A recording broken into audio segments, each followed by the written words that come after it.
Allah yang kaya rahmat telah menghidupkan kita bersama Kristus, sekalipun kita telah mati karena kesalahan-kesalahan kita. Jadi, kita diselamatkan karena kasih karunia. Saudara-saudari, Tuhan bersabda pada Injil hari ini, "Orang bodoh, malam ini juga jiwamu akan diambil. Bagi siapakah nanti apa yang telah kau sediakan itu?"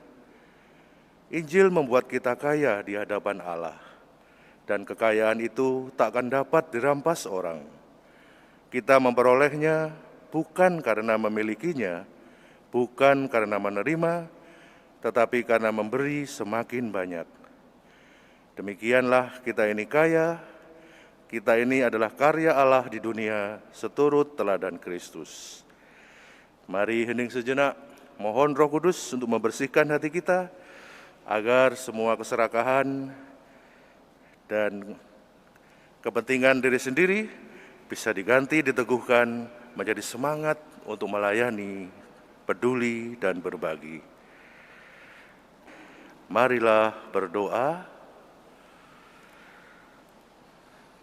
Allah Bapa Maha Mulia, penuhilah kiranya kami dengan Roh Yesus yang telah menghampakan diri guna membela kami. Perkenankanlah Dia menunjukkan jalan kehidupan kami.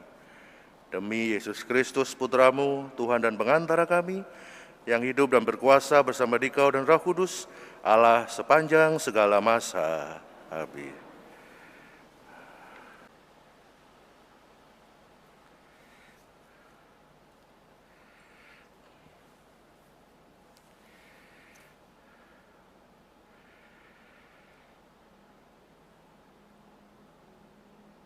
Salah seorang pemenang hadiah Nobel tahun 50-an, Albert Schweitzer, pernah bilang, apapun profesi Anda, dimanapun Anda berada dalam jenjang karier Anda tidak akan pernah benar-benar bahagia sampai Anda merasa, mencari, menemukan bagaimana cara membantu orang lain.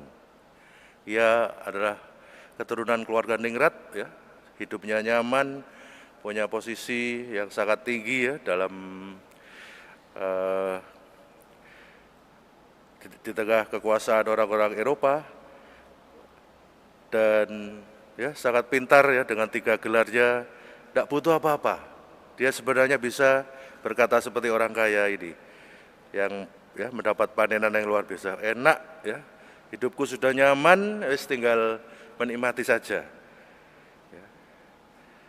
Saudara-saudari, ketamakan, keserakahan, ya, walaupun ya, hasil dari kerja keras kita, saya yakin mungkin orang ini memang bekerja keras, mungkin berasal dari keluarga yang punya banyak tanah dan sawah. Yesus mungkin ingin mengingatkan, ya, dari hasil panen yang berlimpah itu, ada tidak sedikit ya, ingatan akan orang-orang yang bekerja untuknya. Orang-orang yang sebelum matahari terbit sudah ada di ladang ya, membanting tulang. Sudahkah ia memberi upah yang cukup kepada karyawan-karyawannya?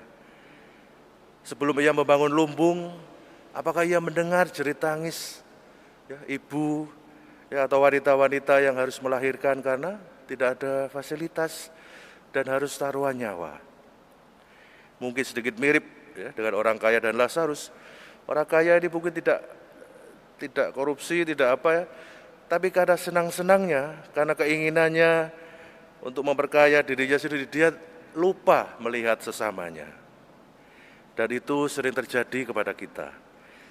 Kita tidak harus menjadi orang kaya ini, tapi karena tuntutan hidup, karena ya, macam-macam masalah yang sedang kita hadapi, kita tidak melihat lagi wajah istri ya, yang setiap pagi menyediakan makanan dan minuman bagi kita. Kita tidak punya waktu untuk merangkul anak-anak kita. Papa capek, sudah nanti aja, sana duduk. Ya. Tidak ada waktu ya untuk mendengarkan mereka. Dan itu yang membuat kita semakin jauh dari kebahagiaan dan semakin terjerumus ya, dalam usaha mempersiapkan masa depan, ya, mencukupi kebutuhan hidup, ya, bayar utang dan sebagainya. Saudara-saudari, ya Tuhan Yesus tidak berkatakan ya bahwa kita tidak boleh jadi orang kaya atau orang sukses. Kita tidak usah bekerja keras ya sampai bisa punya lumbung atau panen yang banyak. Kita terus bekerja keras, kita terus ya memperbaiki diri, kita memikirkan ya kesejahteraan anak, istri, ya, keluarga kita.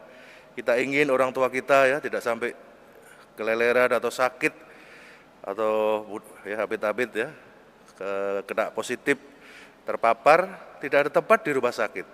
Dan kita tidak punya cukup uang atau tabungan untuk membawanya ke fasilitas yang lebih baik. Tapi kita juga harus ingat, ya, Ekaristi membuat kita sadar bahwa hidup ini bukan tentang kita saja, tapi juga tentang orang-orang yang Tuhan percayakan kepada kita.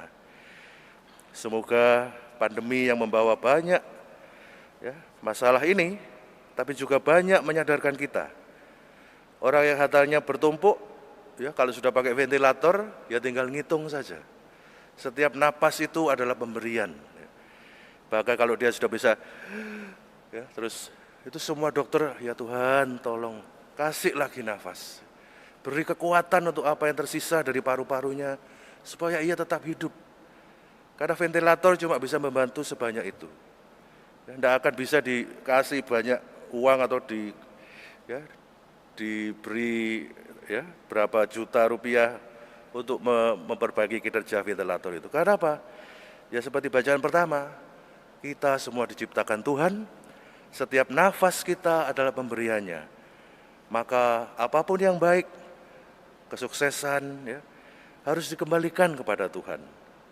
Bukan seperti zaman dulu, mempersembahkan kurban bakaran atau perpuluhan, tapi dengan berbagi, dengan peduli. Ya, 5 potong roti dan 2 ekor ikan cukup, karena semua berbagi. Semua tidak ya, waruk piringnya sendiri terus tidak peduli orang lain yang datang berikut. Semua memikirkan ya. Dan saya sempat malu waktu pergi ke daerah terpencil, waktu masih Robo Buddha ya.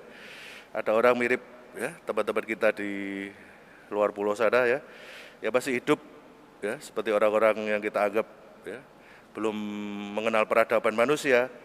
Masih pindah dari sini ke sana ya, diusir sini ke sana, hutannya ya, digusur, dibakar. Tapi dia bilang, ya Robo, kami bersyukur ada pohon mangga ini. Kalau kami lapar, kami tidak dapat hasil berburu, kami bisa ngambil beberapa mangga. Nah, saya merasa lebih pintar ya. Kok tidak diambil semua, Bu? Kan bisa untuk dijual ya, untuk disimpan dalam perjalanan. Robo, ya. Kami tidak ikut menanam mangga ini. Ya. Kami bisa menikmati buahnya karena ada orang lain yang menanam sebelum kami ada di sini. Jadi nanti biji-biji mangga ini ya kami usahakan kami tanam di mana supaya kelak ya kalau ada orang lewat dan pohon itu tumbuh ya mereka juga bisa menikmati buah dari apa yang kami tanam. Ya, dan mangga-mangga yang lain itu untuk orang lain Romo yang nanti akan lewat setelah kami. Kasihan kalau kami ambil semua, mereka tidak bisa makan. Orang yang katanya tidak sekolahan, ya, tidak tahu peradaban, kok bisa berpikir begitu ya? Karena ingat sesama, karena mereka hidup dalam komunitas, dalam keluarga, dalam kebersamaan. Semoga kita yang diundang setiap hari dan setiap minggu dijamu oleh Tuhan sendiri, ya, dibagikan roti hidup, ya, yang akan menguatkan kita tidak pernah lupa dari mana kita berasal. Jadi kalau ada yang baik, kalau ada panenan berlimpah, mari berbagi.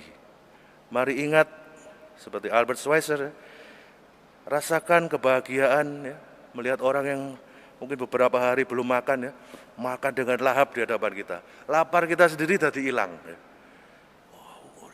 Ya, bagaimana rasanya belum pernah makan ya?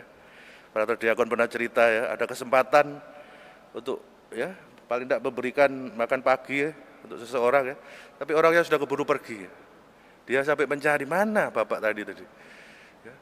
Karena ya, satu kesempatan hilang, kita menunda, ya, kita lupa, kesempatan itu mungkin tidak pernah datang lagi.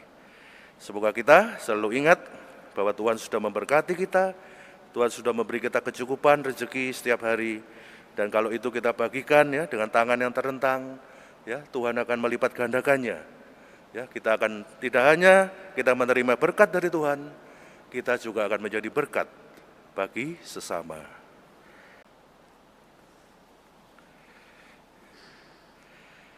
Demikianlah jadinya dengan orang yang menimbun harta bagi dirinya, tetapi tidak kaya di hadapan Allah. Marilah berdoa. Allah Bapa kami di surga, kami bersyukur atas segala sesuatu yang telah Kau siapkan bagi kami dalam diri Yesus Sang Mesias. Kami mohon, semoga kami mengalami belas kasih-Mu sehari-hari demi kedamaian dan kebahagiaan umat manusia sedunia, demi Kristus Tuhan dan pengantara kami.